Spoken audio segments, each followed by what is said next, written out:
Jy kan met meer skuld as bates 'n boerdery maak werk, solank jy met die regte mense en die regte vennote meng, solank jou grootste vennoot net die Hemelse Vader is. Klein Jan, jy het 7 moeilike jare gehad en dis nou maar so vir elke moeilike jaar of 7 moeilike jare is daar darm 'n uitblinkjaar. Wat het hom so laat uitstaan? Van waar ons gekom het, waar ons begin het en jy weet jy kry daai 1 jaar wat jy net 4 op al die silinders en ons is net die Here dankbaar dat ons hierdie jaar daai jaar gehad. Ons het produk gehad en ons het prys gehad en ons het oor die algemene gemiddelde baie hoë produksiejaar gehad.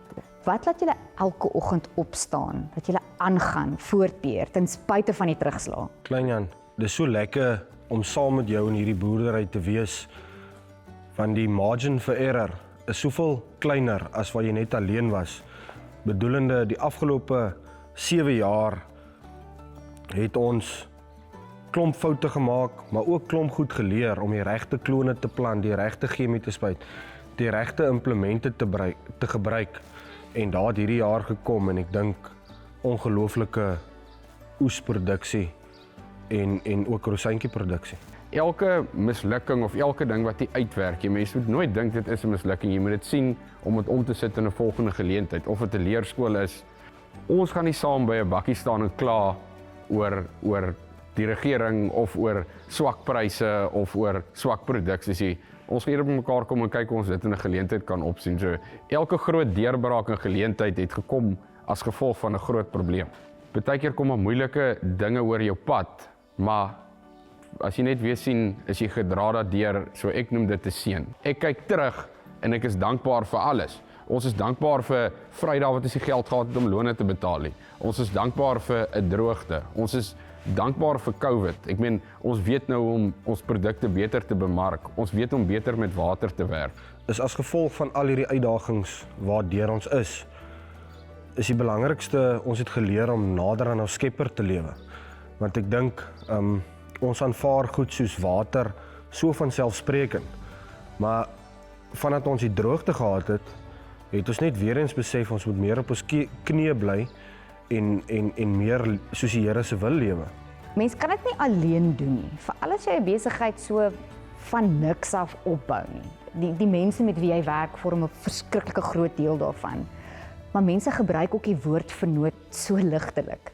Hoe lyk dit prakties vir julle? Iemand wat julle kan bystaan, veral in 'n situasie waar skuld so groot rol speel in 'n besigheid.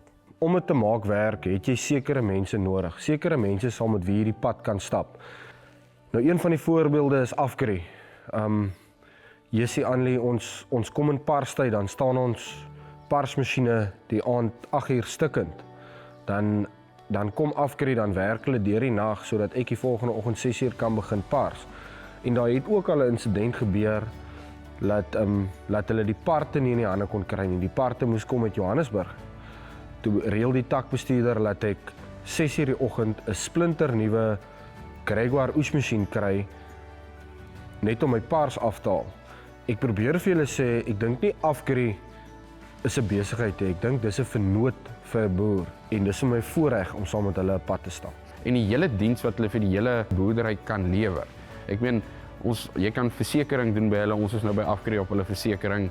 Ja, en net die hele manier hoe die tak met ons werk. Dit voel soos 'n familie. Ja, dis corporate, maar dit werk vir ons. En dis nie 'n ou wat met 'n bakkie by jou kom aanry en sê ek dink jy kort dit. Hulle sal die spesifikasie wat jy wil hê vir jou applikasie, sal hulle presies vir jou aanwend. Hy stap die pad saam met jou tot jy daai een spesiale jaar kry soos ons nou hierdie jaar gekry het met die wonderlike oes.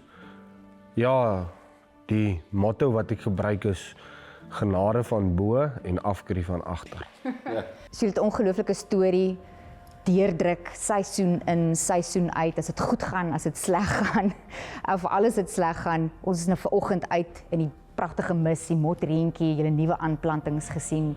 Hoe lyk die toekoms? Wat vir my die belangrikste is en wat ek elke dag doen en probeer doen. Dis nie eintlik ons grond of die bank se grond nie. Ek dink ons is rentmeesters van ons kinders. Ons wil vir hulle eendag iets nalaat waarop hulle kan trots wees. Wat my en my broer ook baie help in die lewe is, ons het 2 ongelooflike vrouens. Een van die dryfvere agter al hierdie aangeplante wingerde en jong wingerde wat julle sien, is ook hoofsaaklik ons vrouens wat ons elke dag sê, staan op, gaan maak 'n sukses. En daarvoor is ek ongelooflik dankbaar. Geld en persoonlike goed is nie vir ons iets nie. So dis hoekom ons nie worry om alles in die boerdery in te druk nie. Soos ek gesê het, jy moet net weet tot wat jy in staat is. Jy moet weet tot waar jy kan gaan. Ja, ons gaan nie onberekende kansse vat nie, maar jy moet baie keer 'n berekende kans of 'n berekende risiko vat om 'n storie te hê. Dis wat lekker is vir ons boerdery. Ons het 'n lekker storie. Dis nie altyd 'n goeie storie nie. Dis swaar kry, maar hier staan ons vandag en ons is net dankbaar.